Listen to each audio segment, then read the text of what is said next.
ನಮಸ್ಕಾರ, ನಾನು Sunetra Pandit.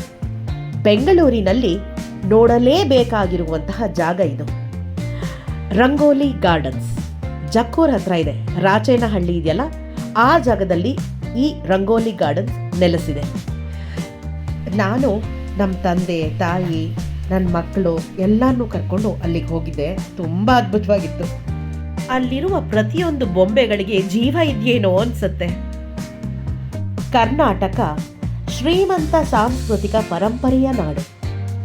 Karnataka is known for its rich cultural heritage. Rangoli Gardens is an experience of fascinating and close to realistic sculptural journey. Rangoli ಉದ್ಯಾನವನದಲ್ಲಿ ಕರ್ನಾಟಕದ ಆರ್ಥಿಕತೆ, ಆಹಾರ ಪದ್ಧತಿ, ಸಾಂಸ್ಕೃತಿಕ ಸಂಪ್ರದಾಯಗಳು, ಧಾರ್ಮಿಕ ಘಟನೆಗಳು, ಮನೋರಂಜನೆ, ಜೀವನ ಶೈಲಿ ಎಲ್ಲ ವಾಸ್ತವಿಕವಾದ ಶಿಲ್ಪಕಲೆಯ ಮೂಲಕ ನೀವು ನೋಡಬಹುದು. ನೀವು ಬೆಳಗ್ಗೆಯಿಂದ ಸಂಜೆ ತನಕ ಎಲ್ಲಾದರೂ ಹೋಗಬೇಕು, ಮಕ್ಕಳನ್ನ ಕರ್ಕೊಂಡು, ಫ್ರೆಂಡ್ಸ್ನ ಕರ್ಕೊಂಡು ಅಂದರೆ ಇದು ಒಂದು ಅದ್ಭುತವಾದ ಜಾಗ. ಬೆಳಗ್ಗೆ ಒಂದು 11-11:30 ಅಷ್ಟೊತ್ತಿಗೆ ಹೋದರೆ ಟಿಕೆಟ್ ತೊಗೊಂಡು ಒಳಗಡೆ ಹೋಗ್ತೀರಾ. 150 ರೂಪಾಯಿ ಟಿಕೆಟು ಅಷ್ಟೇ. ಒಳಗಡೆ ಹೋದರೆ ಎಲ್ಲ ಸರಿಸುಮಾರು ನೋಡೋಕ್ಕೆ ನಿಮಗೆ ಒಂದು 2-2.5 ಗಂಟೆ ಬೇಕಾಗುತ್ತೆ. ನೀವು ಎಷ್ಟು ಬೇಕೋ ಅಷ್ಟು ಫೋಟೋಗಳು ತೆಕ್ಕೋಬಹುದು, ವಿಡಿಯೋಗಳು ಮಾಡ್ಕೋಬೋದು. ಅದಕ್ಕೆ ಅಂತ ಪ್ರತ್ಯೇಕವಾಗಿ ಅವ್ರು ಏನೂ ಚಾರ್ಜ್ ಮಾಡಲ್ಲ. ನೀವು ಹೊರಗಡೆ ಬರ್ತಿದ್ದ ಹಾಗೆ ಒಂದು ಅದ್ಭುತವಾದ ರೆಸ್ಟೋರೆಂಟ್ ಇದೆ. ರಂಗೋಲಿ ಗಾರ್ಡನ್ಸ್ ಅವ್ರದ್ದೇ ರೆಸ್ಟೋರೆಂಟು. ಎಲ್ಲ ಶೈಲಿಯ ಊಟಗಳಿದೆ ಅಲ್ಲಿ. ಅದರಲ್ಲೂ ಜೋಳದ ರೊಟ್ಟಿ ಊಟ ಅಂತೂ ನೀವು ಮಾಡಲೇಬೇಕು. ತುಂಬ ರುಚಿಕರವಾಗಿದೆ. Clean and hygienic. ತುಂಬ ಸ್ವಚ್ಛತೆಯನ್ನು ಕಾಪಾಡಿದರೆ ಇಡೀ ರಂಗೋಲಿ ಗಾರ್ಡನ್ಸಲ್ಲಿ ಅದು ಒಂದು ಅದ್ಭುತವಾದ ವಿಷಯ. ಅಷ್ಟೇ ಅಲ್ಲ, ಹೊರಗಡೆ ಬಂದಮೇಲೆ ನಿಮಗೆ ಟಾಂಗಾ ರೈಡ್ ಇದೆ, ಸೈಕಲ್ ರೈಡ್ ಇದೆ, ಅದಾದಮೇಲೆ ಫಿಶ್ ಸ್ಪಾ ಇದೆ, ಮಕ್ಕಳಿಗೆ ಆಡುವಂತಹ ವಿಡಿಯೋ ಗೇಮ್ಸ್ ಇದೆ. ಆಮೇಲೆ ಹೊರಗಡೆ ನೋಡಬೇಕಾಗಿರುವಂಥ ಜಾಗಗಳು ತುಂಬ ಇದೆ. ಹೊರಗಡೆ ಬಂದ ಮೇಲೂ ಊಟ ಆದಮೇಲೂ ನೋಡುವಂತಹ ಶಿಲ್ಪಕಲೆಗಳು ತುಂಬ ಇದೆ. ಇಲ್ಲಿ ಒಂದು ಆಡಿಟೋರಿಯಂ ಕೂಡ ಇದೆ. ಈವೆಂಟ್ಸ್ ನಡೆಯುತ್ತೆ. ಅದೆಲ್ಲ ನೋಡ್ಕೊಂಡು ಹೋಗಬೇಕಾಗತ್ತೆ ಈವೆಂಟ್ಸ್ಗೆ.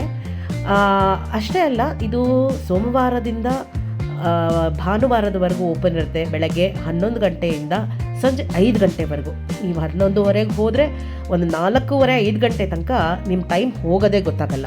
ಖಂಡಿತವಾಗ್ಲೂ ಈ ಜಾಗಕ್ಕೆ ನೀವು ಹೋಗಲೇಬೇಕು. ಇದರ ಅನುಭವ ನೀವು ಪಡಿಲೇಬೇಕು. ಮಕ್ಕಳಂತೂ ಸಿಕ್ಕಾಪಟ್ಟೆ ಎಂಜಾಯ್ ಮಾಡ್ತಾರೆ. ಮಕ್ಕಳು ಮಾತ್ರ ಅಲ್ಲ, ದೊಡ್ಡವರು ಕೂಡ ತುಂಬ ಖುಷಿಯಾಗತ್ತೆ. ಯಾಕಂತಂದರೆ ತಮ್ಮ ಅಜ್ಜಿ ಕಾಲದ ನೆನಪು, ತಾತನ ಕಾಲದ ನೆನಪೆಲ್ಲ ಹಸಿರಾಗತ್ತೆ. ಅದಕ್ಕೋಸ್ಕರ ಅಷ್ಟೇ ಅಲ್ಲ, ವಯಸ್ಸಾದವ್ರಿಗೆ, ಸೀನಿಯರ್ ಸಿಟಿಸನ್ಸ್ಗೆ ಮತ್ತು ಕೈಲಾದವ್ರಿಗೆ ವೀಲ್ ಚೇರ್ ಕೂಡ ಅಲ್ಲಿ ಲಭ್ಯ ಇದೆ. ಅದರ ಪ್ರಾವಿಷನ್ ಕೂಡ ಇದೆ. ಎಲ್ಲ ಕಡೆ ವೀಲ್ ಚೇರ್ನ ನೀವು ತೊಗೊಂಡು ಹೋಗ್ಬೋದು. ಎಲ್ಲೂ ಹತ್ತಬೇಕು, ಇಳಿಬೇಕು ಅನ್ನೋದು ಇಲ್ಲವೇ ಇಲ್ಲ. ತುಂಬ ಫ್ಲ್ಯಾಟ್ ಆಗಿದೆ ಎಲ್ಲ ಕಡೆ. ಸೊ ಆರಾಮಾಗೆ ನಿಮ್ಮ ಮನೆ ಹಿರಿಯರನ್ನ ಕೂಡ ಧೈರ್ಯವಾಗಿ ಈ ತಾಣಕ್ಕೆ ನೀವು ಕರ್ಕೊಂಡು ಹೋಗ್ಬೋದು. ನೀವು ಗೂಗಲ್ನಲ್ಲಿ ರಂಗೋಲಿ ಗಾರ್ಡನ್ಸ್ ಅಂತ ಟೈಪ್ ಮಾಡಿದ್ರೆ ಆರಾಮಾಗೆ ನಿಮಗೆ ಈ ಲೊಕೇಶನ್ನು ಸಿಗುತ್ತೆ. ಮ್ಯಾಪ್ ಹಾಕ್ಕೊಂಡು ನೀವು ಹೋಗ್ಬೋದು. ಕಾರು ಅಥವಾ ನಿಮ್ಮ ಸ್ವಂತ ವೆಹಿಕಲ್ ಇಲ್ಲದೇ ಇರೋ ಪಕ್ಷದಲ್ಲಿ ನಿಮ್ಮ ಊಬರು, ಓಲಾ, ರ್ಯಾಪಿಡೋ ಮತ್ತು ನಮ್ಮ ಯಾತ್ರಿ ಇಂಥ ಯಾವುದೇ ಒಂದು ಕ್ಯಾಬ್ ಫೆಸಿಲಿಟಿ ಕೂಡ ಈಸಿಯಾಗಿ ಕನೆಕ್ಟ್ ಆಗುವಂಥ ಜಾಗ ಇದು. ಬಸ್ಸಲ್ಲಿ ಕೂಡ ಹೋಗ್ಬೋದು. ನೀವು ರಾಚೇನಹಳ್ಳಿ ತನಕ ಹೋದರೆ ಅಲ್ಲಿಂದ ಮಿನಿಮಮ್ ಈ ರಂಗೋಲಿ ಗಾರ್ಡನ್ಸ್ಗೆ ನೀವು ತಲುಪಬಹುದು.